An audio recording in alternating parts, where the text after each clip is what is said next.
urusan utama kita tentang pagar laut itu. Kendati siapa pemilik pagar laut itu sudah dibuka, tapi tetap saja ini ada kecurigaan bahwa kasus ini bakal ditutup-tutupi karena adanya kekuatan besar yang bermain di situ, dan ini kan bisa terlihat sejak sejak awal, dan bahkan kemudian kemarin ketika muncul kontroversi, ada polemik antara TNI Angkatan Laut dengan, atau bahkan TNI dengan Kementerian Kelautan dan Perikanan gitu ya. Karena ini baru setelah Presiden Prabowo juga langsung turun, ini baru beres gitu. Jadi kalau sampai hari ini tidak ada semacam keterangan resmi bahwa memang BPN membuka bahwa memang udah ada sertifikat, ada yang 2017, ada yang 2023. Tetapi masalahnya adalah memastikan apakah prosedur memperoleh sertifikat itu atas dasar act of good faith, itu sesuatu yang didasarkan pada keinginan mulia tuh. Kalau itu dilakukan atau atas dasar AMDAL yang masuk akal, oke.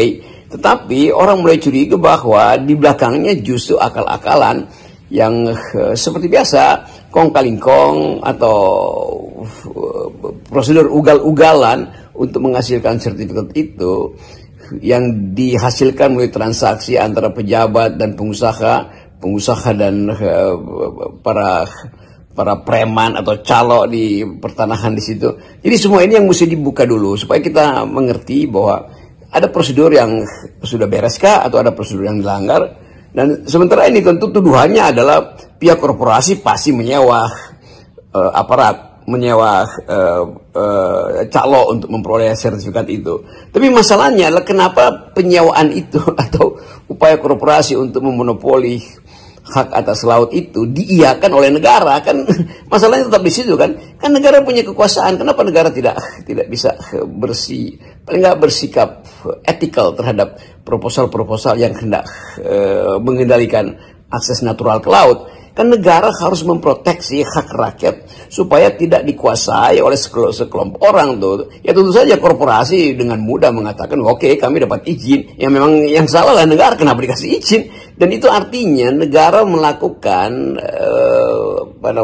act of omission, pembiaran terhadap upaya untuk saling menyogok di antara pejabat dan pembisnis. Kan itu dasarnya kan. Nah, kita bisa lihat tindakan pemberian itu apakah sesuai dengan prosedur atau memang di belakang layar ada tukar tambah bisnis atau bahkan tukar tambah kekuasaan. Di era mana? Di era Pak Jokowi tentu saja tuh, 2017 itu era Pak Jokowi, 2023 itu era Pak Jokowi.